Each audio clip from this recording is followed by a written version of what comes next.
guys. Good afternoon and welcome to the quarterly presentation of Shardus, guys. First, I hope and pray that everybody is safe and healthy, especially because of the COVID situation that we are all going through. It's a little tough, but nevertheless, we're going through it. Today, we will be presenting the second quarter update of year 2020. Obviously, we definitely miss our in-person meetings and interactions and discussions, and then some coffee time and other fun time. But that didn't stop us since March. We have been working remotely. The team has made significant progress that will be presented shortly on the progresses that we have made. Overall, this is our 8th quarter presentation. In total, we have done 8 in the past. This is our 9th presentation. And these quarterly presentations are here for you all to see the progress that has been made, where we were, where we are today, and where we will be going, inshallah, where we will be going. So without further ado, what I'm going to do is I'm going to introduce our next speaker, Omar Syed. He'll be walking us through the progress that has been made, the achievement that has been made in this quarter. I'm really excited. This has been really great, so I can't wait for Omar to share that information and share that update with all of you. So without further ado, Omar. All right, thank you, Samir. Yeah, thanks everyone for joining our quarterly update event. So I'm going to do a quick presentation, and then after that, we're going to give you a little demo of one of the features that we've been working on this quarter. So some of this will be, a repeat for, old timers that have been watching our previous presentations, but I know we have a lot of newcomers as well. So I'm just gonna cover everything kind of from the start. So let me share my screen with y'all.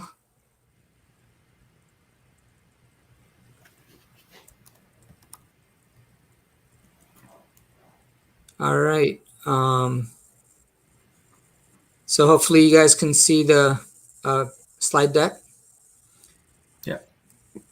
So Shardus is basically, out to make the world more decentralized. And I have to thank my friend Leon for coming up with this enabling a decentralized world tagline. Because previously I had a longer tagline and it was hard to understand, but I really like this one. So what's the problem that we're trying to solve? So if you guys have been using, like any of the blockchains that are out there, Bitcoin, Ethereum, so many other, you've probably ran into issues where you're having a long time, the transactions taking a long time, the network are starting to get congested, especially the Ethereum network. And so, one of the issues is that these networks were not really designed from the beginning to be scalable. There's a upper limit on how many transactions they can perform per second. And hopefully with the new Ethereum 2 release coming out this month, it'll make things better, but all we're really doing is pushing, that limit to a new upper limit. What would be ideal is to have a network that's designed so that there is no fixed upper limit and you can actually get more throughput as you add more nodes to the networks. So, that's one of the issues that's been there with blockchains, since Bitcoin was released, is the whole scalability issue. And another, issue that we have is with the amount of decentralization of these networks, right? So of course, any network when it's first getting started ends up being very centralized, right? Whether it's, like Satoshi being the main guy to, get it going, or, whether it's a project team that's getting, something going. But eventually, we want these networks to become more and more decentralized. Now, one of the issues that we have is that there, if it takes a lot of compute resources and a lot of investment to, you know, run these nodes that provide services to the network, there's a tendency for the network as it gets, you know, more mature to become more centralized with, you know, fewer and fewer players being able to provide those kind of resources. So that's one of the things that, you know, we see as a problem, and, you know, we're focusing on trying to solve that as well. And of course, you know, there's the energy issue, which, you know, with any kind of proof of work type network, you know, they're spending a lot of compute power just to keep the network running. And finally, you know, I think we have to focus a lot more on making these technologies very easy to use and user friendly. You know, of course, you know, just the UIs that the end users use, but also for the developers as well, right? So when they're trying to build a, you know, an application that's decentralized, you know, it should not be a very, very difficult task for them, and, you know, help them get that going a lot easier. So that's another thing that we focus on. So how do we provide these kind of solutions? So for the scalability issue, the key thing that we need to do in terms of redesigning how these networks operate is to add sharding. And if you don't know what sharding is, it basically takes the nodes in your network and groups them into smaller groups, so that when you have a transaction that comes into the network, it doesn't need to get processed by every node in the network, but rather that transaction can be routed to just the nodes that handle the accounts that are involved in that transaction. And so that, you know, some nodes will never even see that transaction go through, and that reduces a lot of burden on the nodes. And so with sharding, you get a speed up proportional to the number of shards that you have in your network. With the decentralization issue, the key to solving that is ensuring that there's a low cost to entry for anybody that's wanting to participate in the network, right? So you should be able to use just a VPS server or maybe even a Raspberry Pi and contribute your resources to the network. And the network should be able to, you know, bring together all these small resources that are being provided and use them in an optimal way, so that, you know, it has enough power that it actually needs. So that's really a design issue. And if you design your networks properly, you can design them so that, you know, you don't need really, really souped up computers to be your, you know, validator nodes.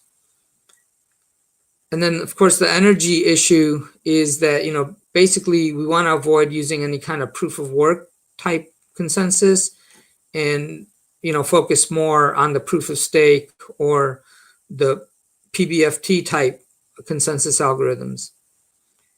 And as far as making the, you know, software easy, and here I'm going to be discussing just for the developers, you know, what we've done is we've built our Shardus software using Node.js and JavaScript, which are, you know, two frameworks that are very that a lot of developers are very familiar with.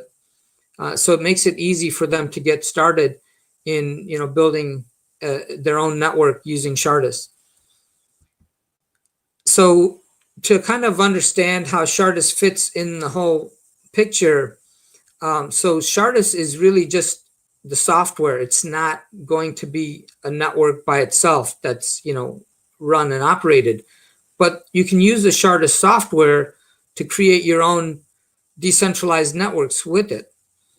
So, you know, one of the networks that we're going to be creating is called Liberdis, and we're actually going to be demoing that to you later today. But there's lots of other networks that can be created using the Shardus software.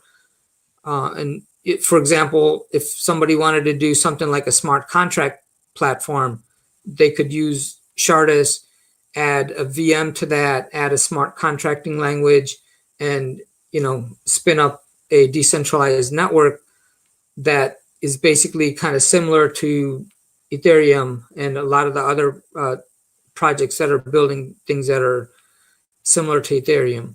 And then on the enterprise side, these don't have to be just for public networks.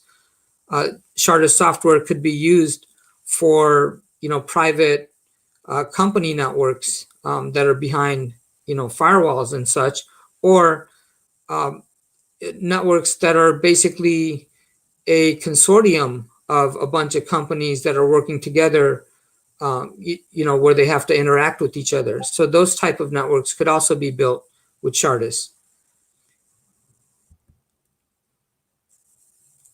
So before we give you the presentation, I'll kind of want to give you a little background on what Liberdis is. And essentially, Liberdis is going to be the first decentralized application that's built with Shardus. And it's going to have a coin on there, which users can transfer between them, which we also call Liberdis.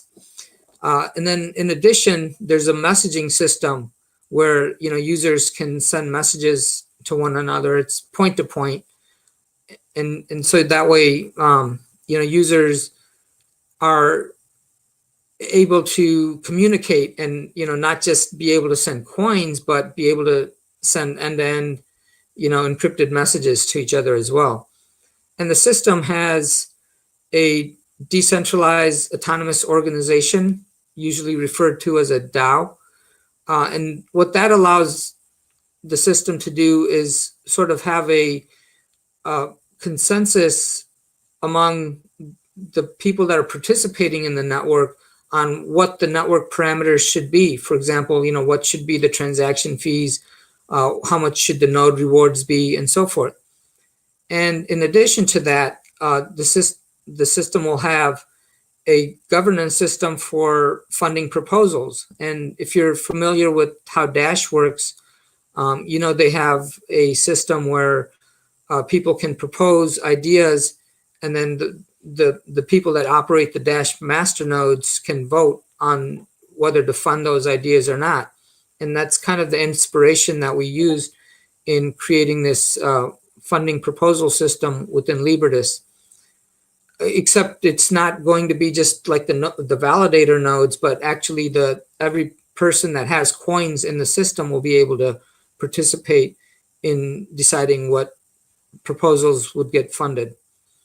And then also we made the system so that it's very user friendly, so that people can actually send coins or messages by using usernames instead of the big long addresses that we've kind of become accustomed to with sending things on networks like Bitcoin and Ethereum. And validator nodes on this network will be earning coins. And one of the nice things is that you don't need really expensive hardware to be able to do that. You're not going to need ASICs or GPUs. You'll just be able to use like a VPS server or maybe even a Raspberry Pi.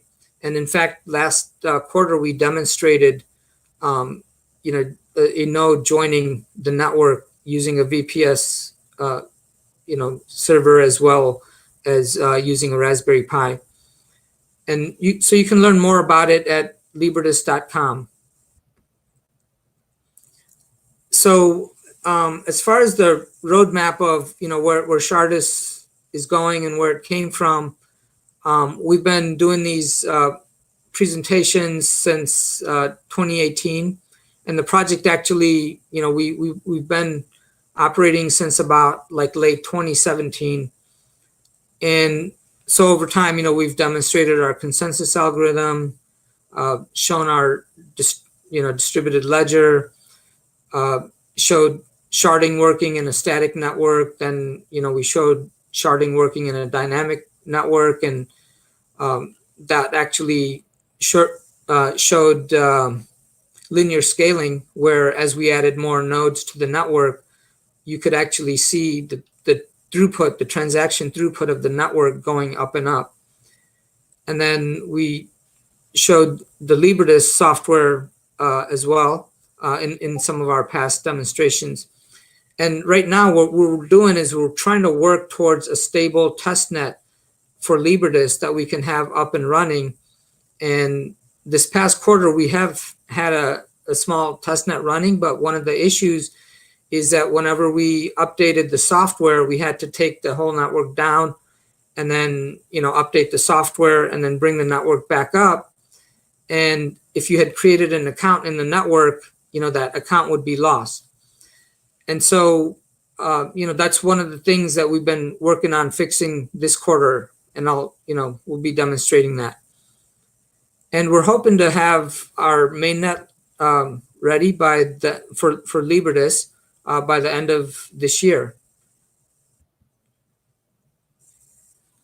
So this quarter, the two key things that we've worked on developing are being able to have the network completely recover the state after a complete outage, or if we power down all the nodes. That's typically with blockchains, that's not too much of an issue because every node has the complete data. And so even if you bring one node back up, you can get the complete state of the network from just the one node. But in a sharded network, it's much more challenging because no one node has all of the data in the network. So I'm going to talk a little bit more about those challenges a little bit later. The other thing that we've focused on this quarter, we looked at the way we're doing our state sharding, and we've come up with a better model for how to do that. And so we've changed that model, and we've done a lot of rewrite to support that model.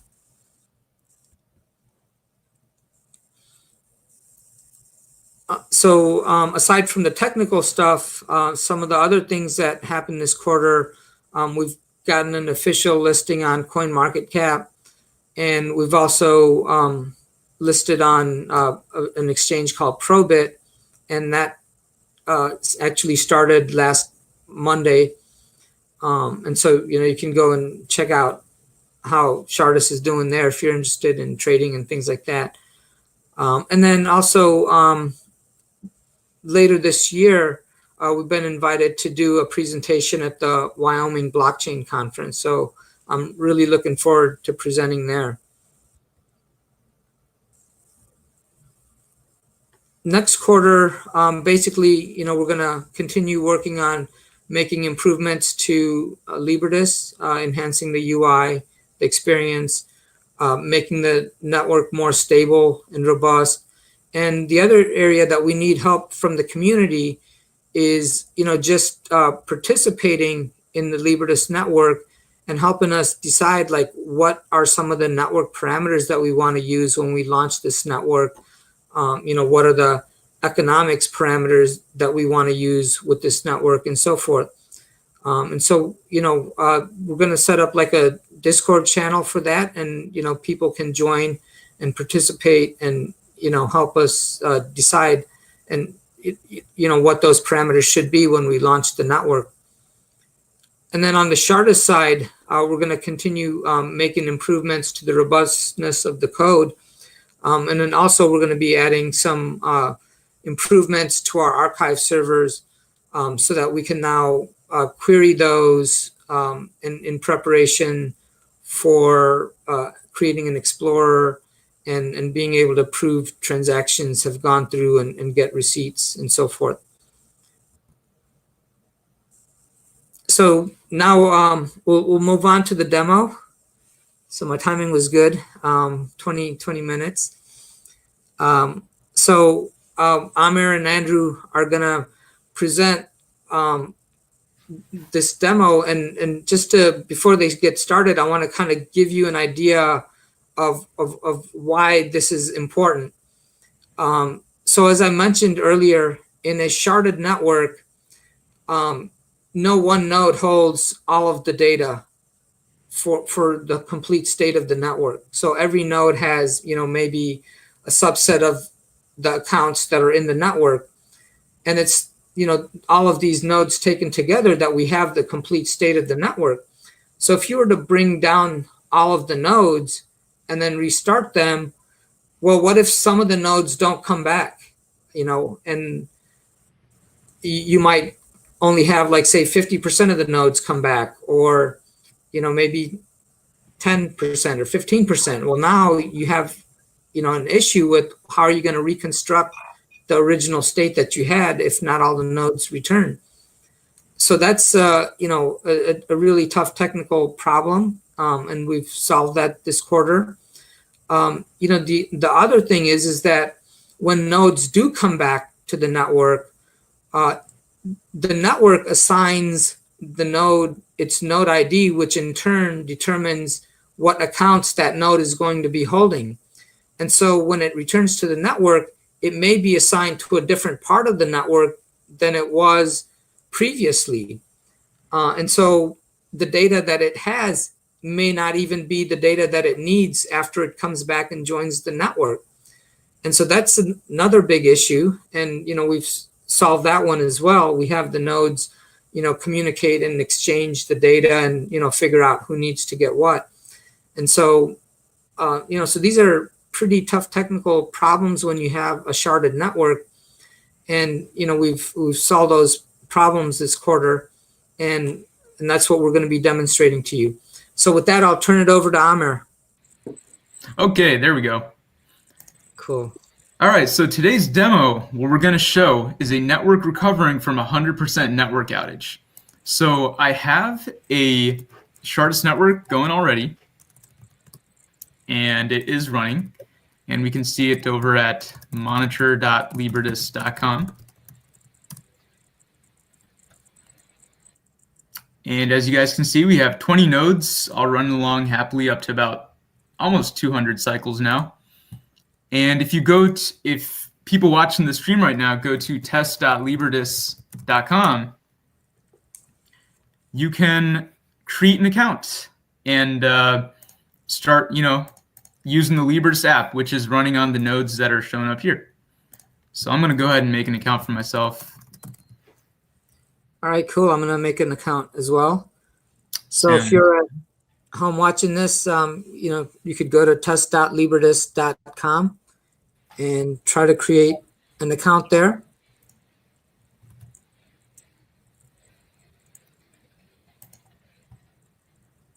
All right, cool. And so here it is. I have my account. I have my 50 Liberdis tokens in here already.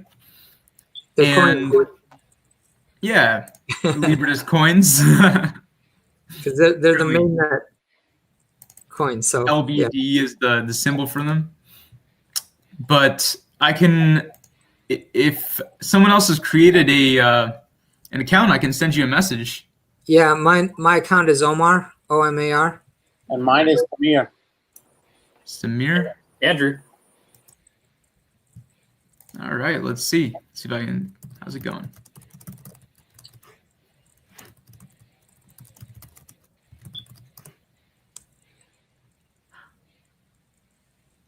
And we should see a transaction go through over here.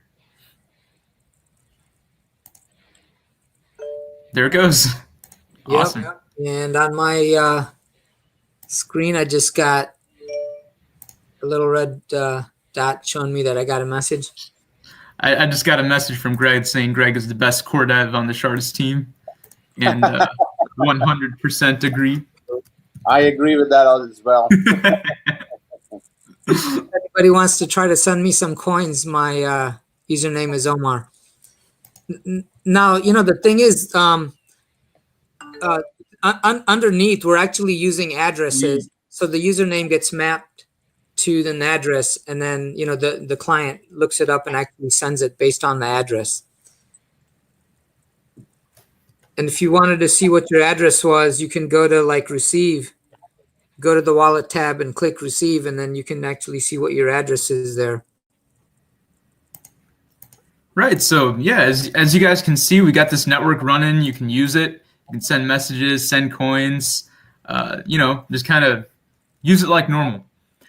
Now, so basically, we've now created accounts on that network and transferred coins and put messages in there. So, now the next step, now that we've used it all and all of our data and messages and like coins that we've transferred are all on that network, I'm gonna take it down completely. Like I'm gonna stop all the nodes. So let me go ahead and do that. Thankfully, I have these things kind of saved up in my terminal, so I can quickly get that going.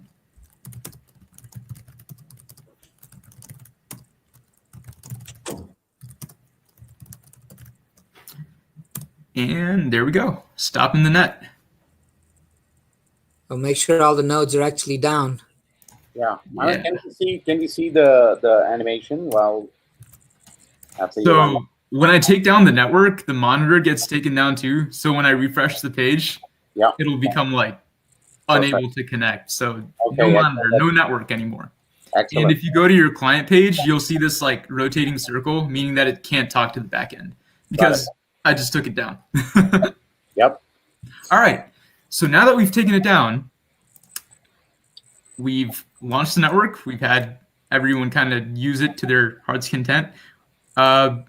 We forgot to spam it, but we can do that after it comes back up too. We've shut it down. Now I'm going to restart 50% of the original nodes. And to do that, I have to go ahead and edit a couple things here. First is the network configuration that tells the thing that starts them how many it should start. So I got to change that from 20 to 10 to make it half.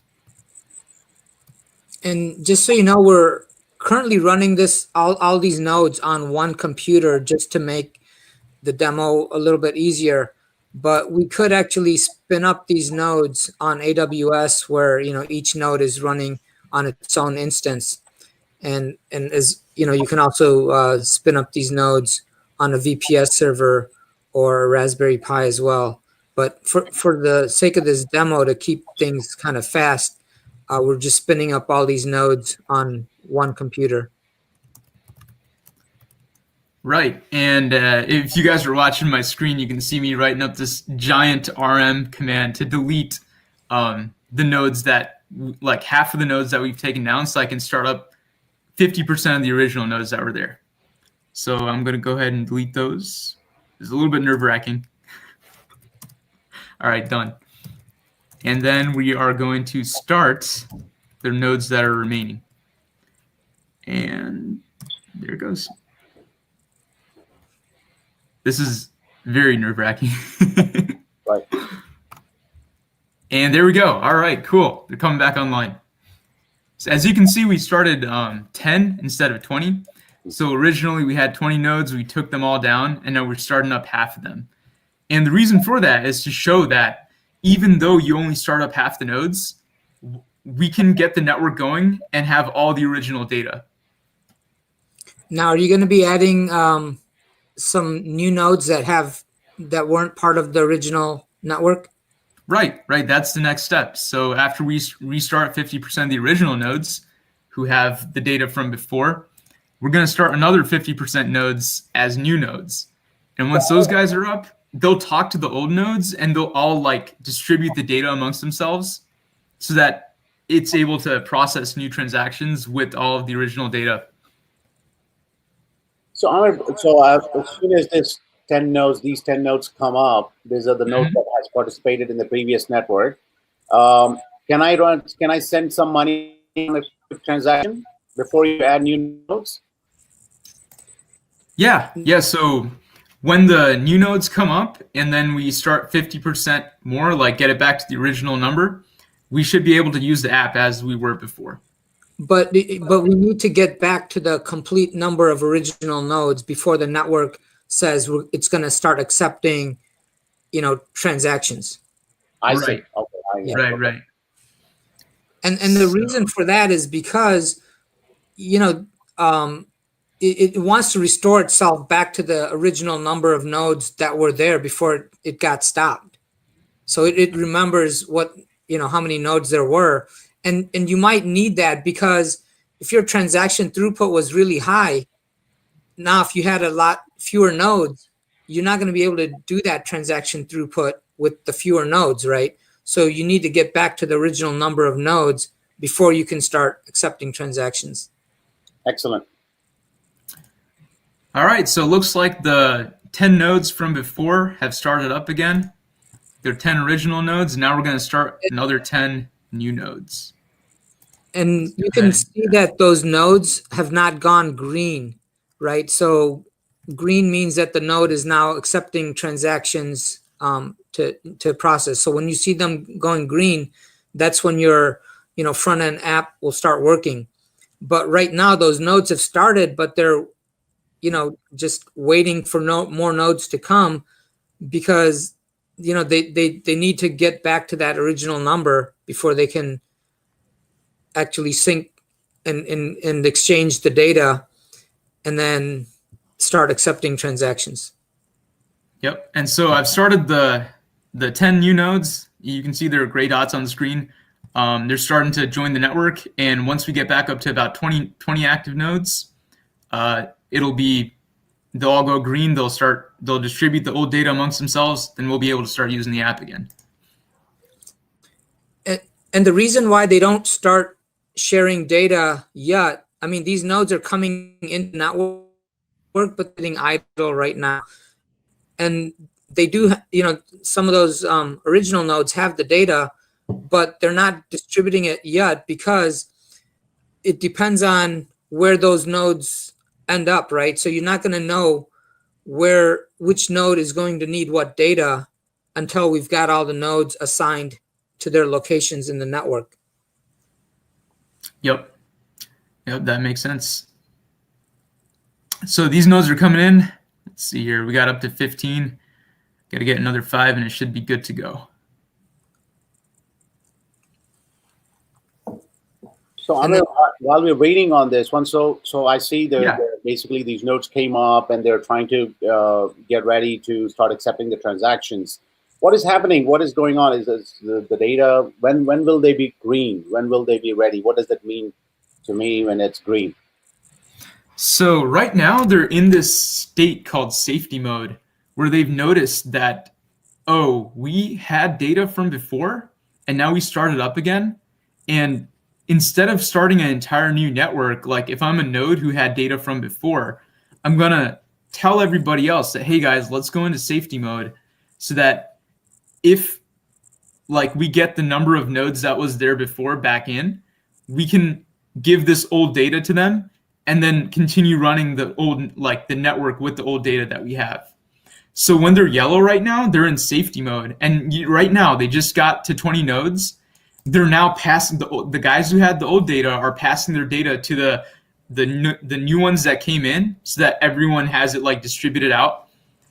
And then once the new ones confirm that they're good to go, they're all going to go green at once, and then it'll be ready to go. And also a node, even if it has data, the data that it has may not be relevant anymore because it got assigned to a different part of the network. Right. So it actually needs to maybe, send that data to some other nodes and then get data from other nodes that now it's going to be able to, transact on. So. Yep. So right now they're talking to each other, sending the data across the network, making sure that everyone is good to go. We have a function for this, which we worked on really heavily this quarter, called safety sync. So. And just to kind of give you a little background, we just got this stuff working down to the wire, right? So that's usually how it is with our presentations and demos. We're working through the quarter, and then as you get close to the demo and presentation, you end up finding some new bugs or something like that, which you end up fixing just right before, maybe the night before the demo. So we just got some of the bugs knocked out of this, and so hopefully everything works fine. Yeah, no, that's the beauty of this software development. We gotta make it Make it work, make it right, make it tight. And hey, Omar, for like non-developers who may be listening now or in the future, so this feature essentially what it does is like when there's a network, when the network crashes and there's an outage, nodes go offline or the entire network goes offline. This is able to restore the network and restore 100% of the data that was previously on the network, so you can see all of your transaction history again, all of your messages. The only catch to it is you just need to have the same number of nodes come back online. It doesn't have to be 100% of the original nodes. You can have only 10% of the original nodes, but you need to get the same amount of computers to join the network again to restore the data, correct? Yeah, exactly. And this is also going to be useful for us while we're developing the software, because if we have a new update that's not compatible with the previous update, we can't roll it out by just changing the nodes slowly. So we have to like completely stop all the nodes, update the software on the nodes, and then restart them. But we don't want people that had created accounts on the network to lose those accounts, right? So during this next quarter, people should be able to create accounts, and those accounts will be maintained even as we're doing software updates on these nodes. Awesome. How's it looking, Amr? So they were taking a little bit longer than usual. Let's see. Uh-oh, time to look in the logs. Yeah. Yeah, see, so I just outputted the log of one of the nodes. He seems to have missed a partition. Uh-oh. Is this the bug you were talking about, my boy? What's that? Is that the bug you were talking about? I mean, there's been a lot of bugs that we've knocked out, but no, it is. The complexity of these algorithms are significantly high. We're making it simplified version here, but we realize it's really complex. But I know I've seen it work.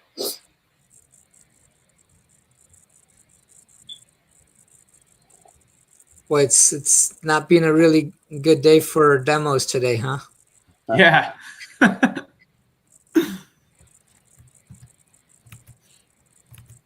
Yeah, I think we may need to stop the net and then start it up again.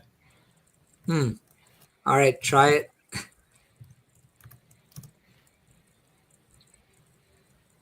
Now, will the nodes still? I mean, you now have 20 nodes, but will the original nodes still have that data when you restart it the second time? So I may need to do one small change. Go through and make sure that the database directory is okay for the nodes that had the original data. Mm-hmm. But when we start it up again, it should be able to, the original ones, if I do that change, they should be able to recognize that they have it, and then they'll try again. All right. We'll see if that works.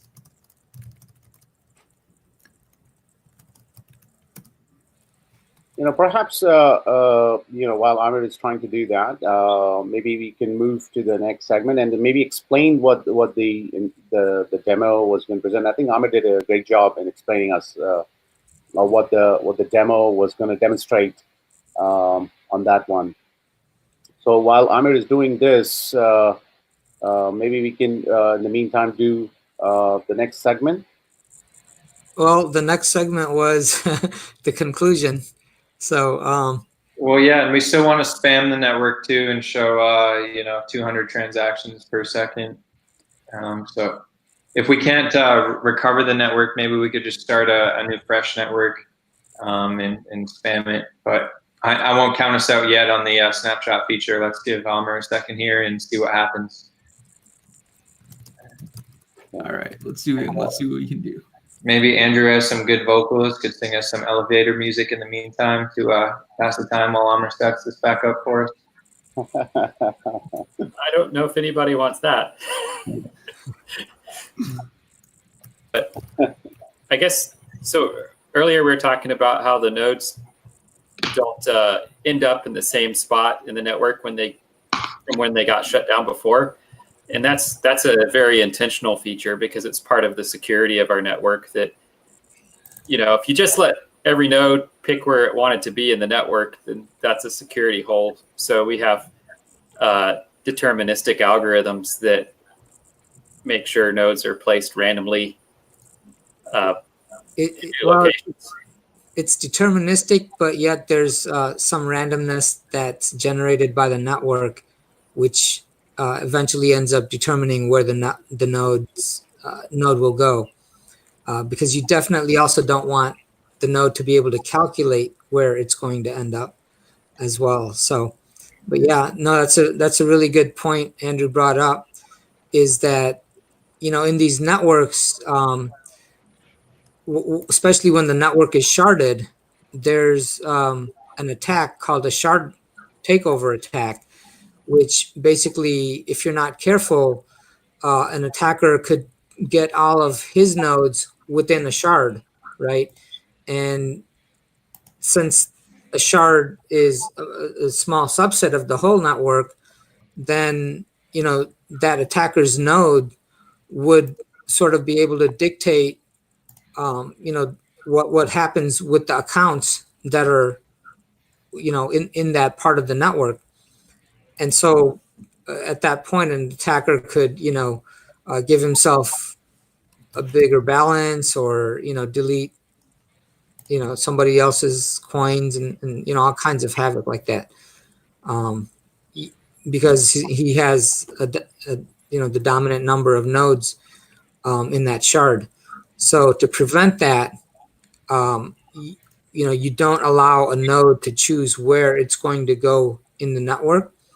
So if these nodes, when they were coming back, if they said, well, hey, I have data for this part of the network, just let me go ahead and, join that part of the network, that would open up a security hole, because, some node could then lie about that and, try to join network and come into the part of the network that it wants to.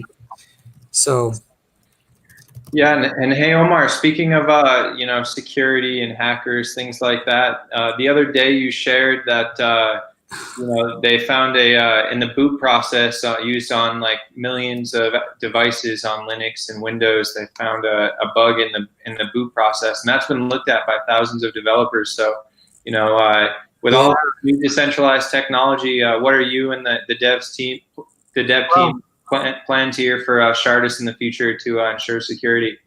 Yeah, well, that was just so shocking. Like, I just saw that come through my mail. It was an alert that, a vulnerability had been discovered in the bootloader, which could impact, Linux systems, as well as Windows systems that are actually using secure boot process. And so, that was so shocking, because, this is software that is, built by some of the most smartest devs that are out there. It's software that has been used for years, almost, Linux, it's probably decades. And it's been, tested. It's in the field, and it's open source, and so many people have looked at it. But yet this one security firm found this little, loophole that they could use to inject their own bootloading software. And so then once you restarted your computer, now it ran their software, and then they basically have complete control of your computer. So that was, just it goes to show you, and this is not the first time something of this level has happened. I think people remember the vulnerability that was found in SSL. Maybe that was about a year or so ago. But that's also code that's been out there for a long time, and, tried and tested. And, one of the things that scares me is that right now, so many people around the world are building brand new code to create decentralized networks, and these systems are pretty complex, and so there's a lot of code that's being created, and sometimes being created like very quickly, right? Because these projects are also competing with each other to be the first to market, right? And get their network up and running. So it just kind of scares me that there may be bugs lurking in systems, and we're maybe adopting this technology a little too fast, and putting so much value on these networks. Like on the Bitcoin and Ethereum network, you have like billions and billions of dollars worth of value on those networks. And if some crazy vulnerability was found and somebody was able to exploit it, I don't know what could happen. It'd be a really big setback, to the whole space. So I'm just hoping that something like that doesn't happen. But, it just goes to show you that as we develop these systems, how careful we have to be. And I don't think there's enough that you can do in terms of, trying to make sure that your systems have been tested for, security vulnerabilities. And yeah, it's going to take a while before, we can really feel confident that these networks are really safe and secure to use. And so that's something that we, have to always keep in the back of our mind, is that we also have this risk when we're dealing with these type of networks. And this quarter we just worked on, and then some before that with other parts of the code. One of the techniques that helps a lot is we're in so much new territory with these algorithms, but they're written, and then we go back and review them, and then we go back to the design documents and make sure the design documents have what we want, and go through the code line by line and make sure it matches the design correctly. And so that way you can be validating both that like the design is sound, and also looking at the code to make sure it's sound. Right. And even after doing that kind of checking and, rigor, the kind of things that get exploited by these hackers are really, really weird niche stuff, right? Where, they can create some sort of an input to the program to like maybe overflow its buffers or something like that and crash it, and, get something that a little piece of their code, stuck, in the computer, and get it to execute where you wouldn't think that was even possible. So, we're doing a lot in terms of trying to make sure that the code is good and tight, but there's a lot of other libraries that we're using, right? And so, something could happen in those libraries, or, some new type of a vulnerability could be discovered. So, I always feel like code is something that's never done. It's kind of like a living, evolving, system. And so you're always going to have changes that need to be made to the software, even after it's been, deployed and running for years. How are things going, Amer? All right, so I got the old nodes back up, and now I'm going to start the new ones, and hopefully this time around it should work. Here it goes.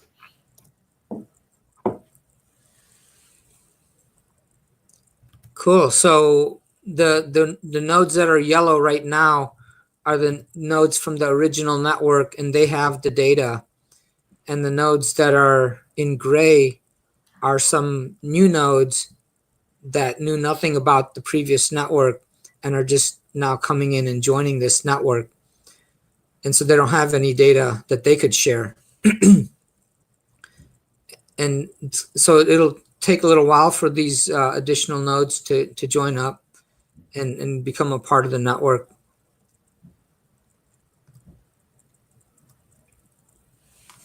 Yeah, so what I'm showing here is the console output of each of these nodes.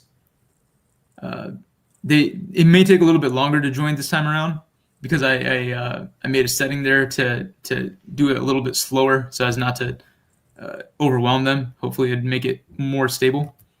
But we can watch them as they come up over here. Cool.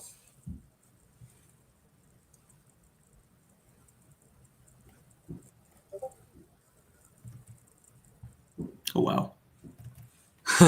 What did you allow like a whole bunch of nodes to join at once? Yeah, it seems they all hopped in there. Okay, cool. And they're doing safety sync now. If you can see that line and all this jarbled text that comes out. Cool. Yeah, sometimes Amer has his VS Code set up so that he's watching the logs of like all the nodes go by at once in lots of little windows, and it's really cool to see that.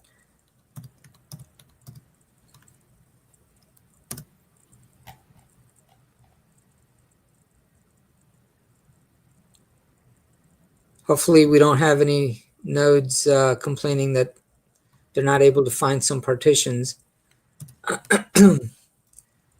Now, I mean, we could get very unlucky, and even 50 nodes is not sufficient to reconstruct the original data. I mean, right? Oh, So, you know that that may have been what happened because they're all complaining about partition 18. oh, really? Yeah. Okay, so one of those nodes that you blew away may have had Probably that partition, and was the only one who had 18. yeah. So that's one of the risks that you take when you when not all of the nodes come back to the network, right? Because there could be some partition that, like, let's say we had about 10 nodes covering each partition, and the ones that we blew away just happened to also be all the ones that had those 10 nodes or those partitions. And so that partition is just not going to be there because you've killed the nodes that have had that. Now, in a real world scenario, we do have it so that nodes can try to come back, and even if the network is full, they can give the network data in what we call like witness mode, so that the network could be provided with the data for the partitions that it needs. And so even nodes that are not actually participating and have become part of the network can supply the network with data. But I wish you would have like maybe moved those directories instead of deleting them. Then we could have like maybe brought back some of those nodes. Oh yeah, and then see them offer up their data as well. Like make it instead of 50% original, like 60 or 75. Yeah, then you could have started those nodes. Yeah. They wouldn't have been able to join the network, but they could have offered up that data to the other nodes. Right.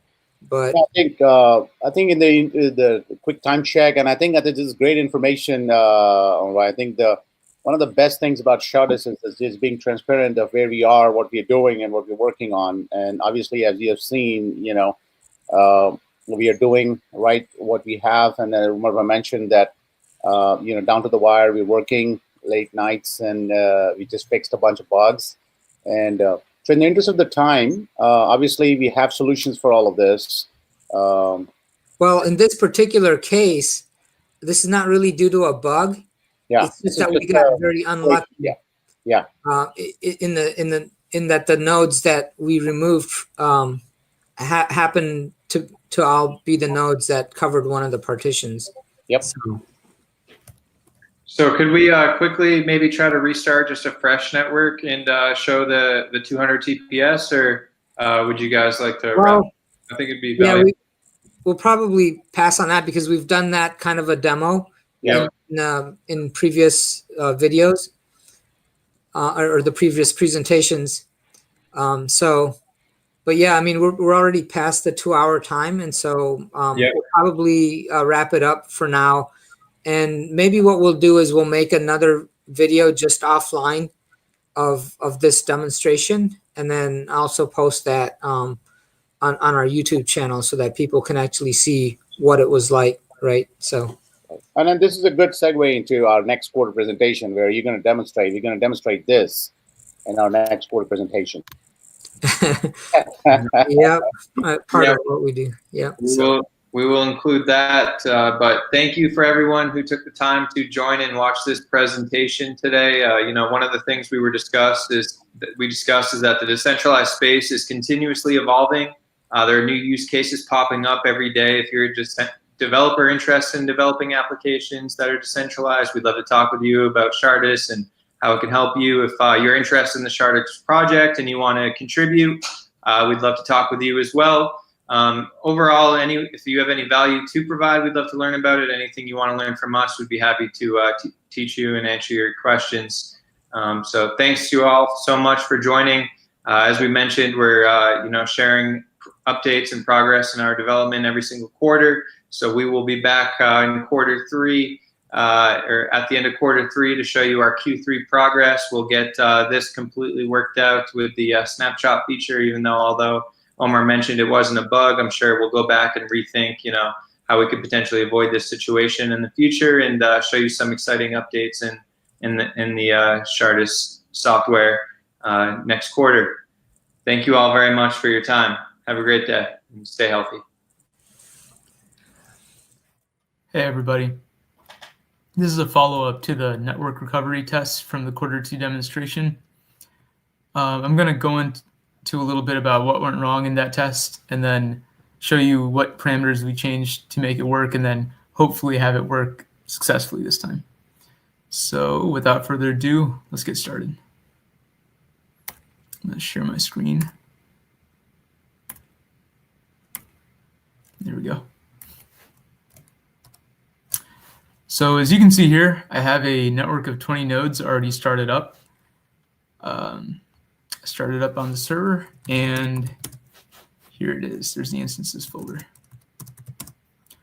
So first, let me tell you what I changed this time around from the demonstration.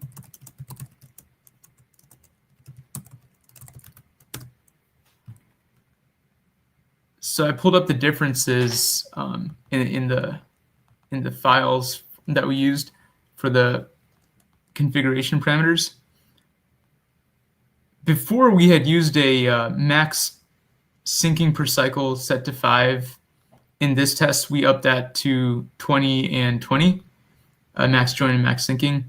That's just to make them start up a little bit quicker. But the main one was nodes per consensus group.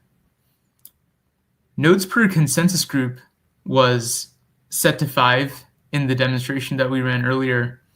And that meant that there was 5 nodes per consensus group. And in a network of 20 nodes, that equals about 4 shards. It's like 20 divided by 5 is 4. And we shut down 50% of the nodes, so we got rid of 10 nodes. And what that ended up doing was, by chance, one of the partitions of the network in a network of 20 nodes ends up making 20 partitions, and then nodes will cover multiple partitions, up to 5 partitions each. It turned out that the 10 nodes that we shut down included all of the nodes that held partition 18. And so when we turned the network back on, it wasn't able to get all the data back from the old network, and thus it was stuck in safety mode and didn't fully recover.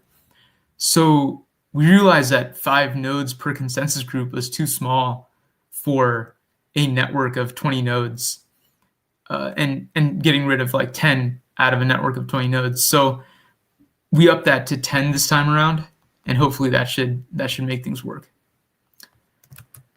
All right, so here's the network running.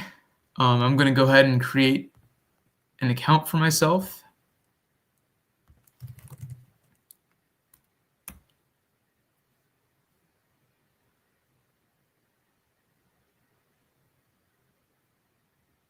All right, that's good to go. And I'll create another one.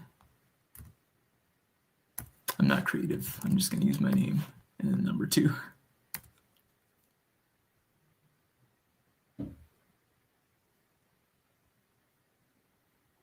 All right, so I have 2 accounts. And let me send some messages to number 2. There it is.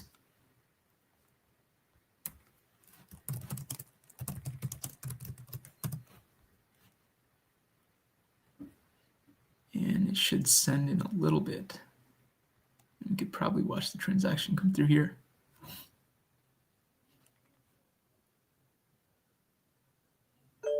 There it goes. And this guy should get it in just a second.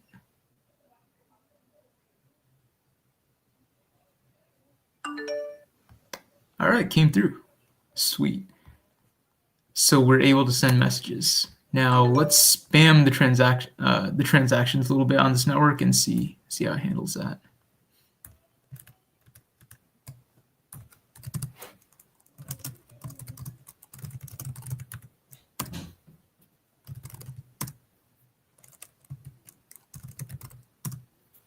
Okay, let's spam transactions of the toll type using 50 accounts, 250 transactions at 25 TPS. And there we go. All right, there they come in.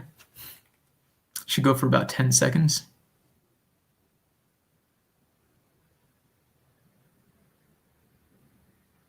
All right, seems to have all settled through. As you can see, the state dot is looking pretty good. Pretty consistent over there. So let's check that the network has the same hash all across.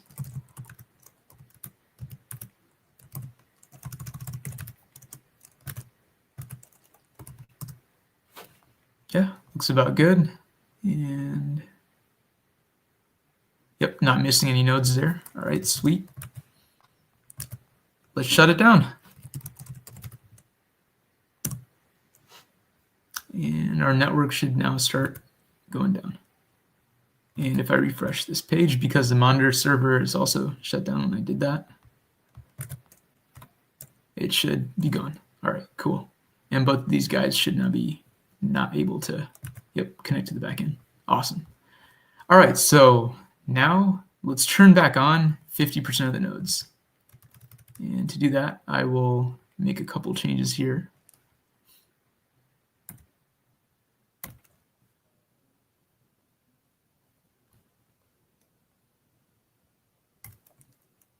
First, I'll move half the nodes out.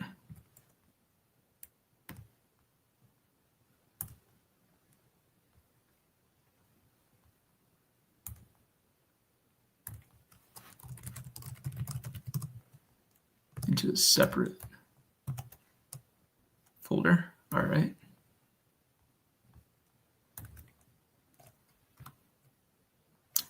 Then I'll go through and change the network config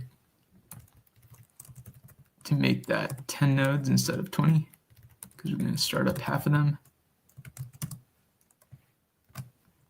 And then I will set the ports to the correct endports.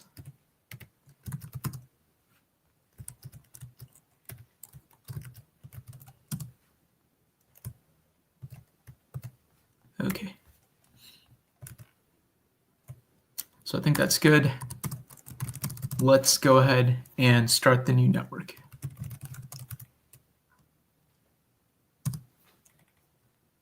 And there it goes. And we can watch this happening on the monitor server. Awesome. It should take a little bit of time to come up.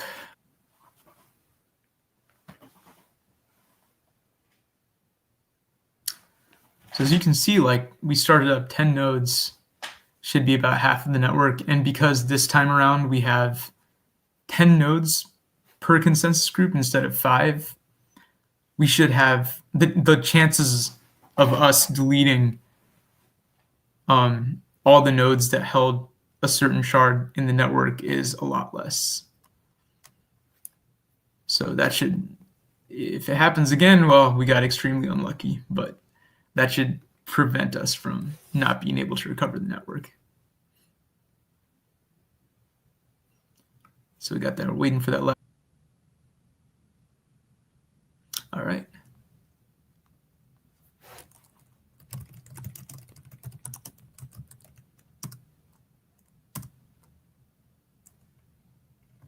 The start of the 10 new nodes, you'll see them pop up as gray.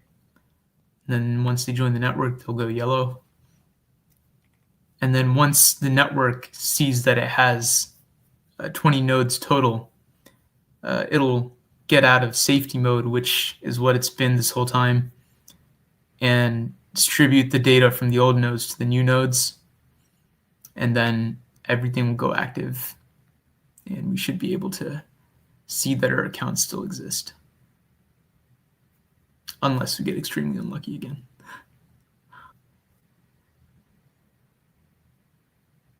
All right, sweet. So now that 20 nodes have joined the network, they should start bringing themselves out of safety mode. And once they're out of safety mode, they'll distribute the data to everyone who needs it, and all of them will go active together. I think the streaming services stopped there for a second, but we're back on. All right, awesome. So they all have seemed to go active together. Safety sync was completed successfully. We can make sure of that by looking at their logs real fast.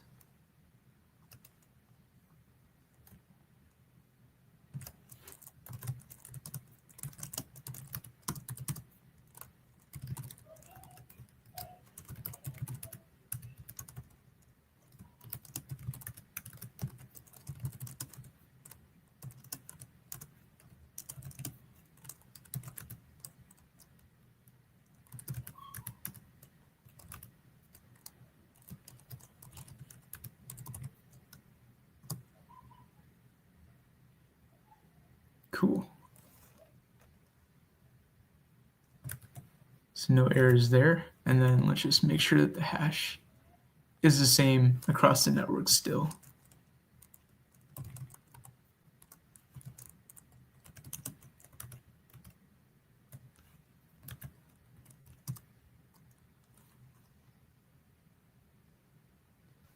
Yeah, looks to be about good. I think what it's showing is, because it has 2, it's showing the old log that it had as well, but they all seem to be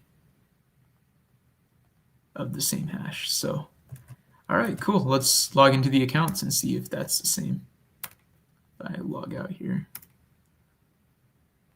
and log out here.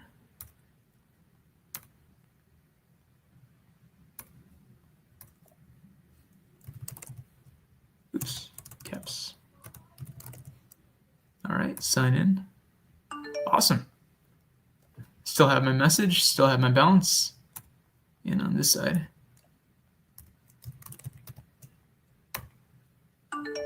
message and balance is there. Let's send another message just to make sure that still works.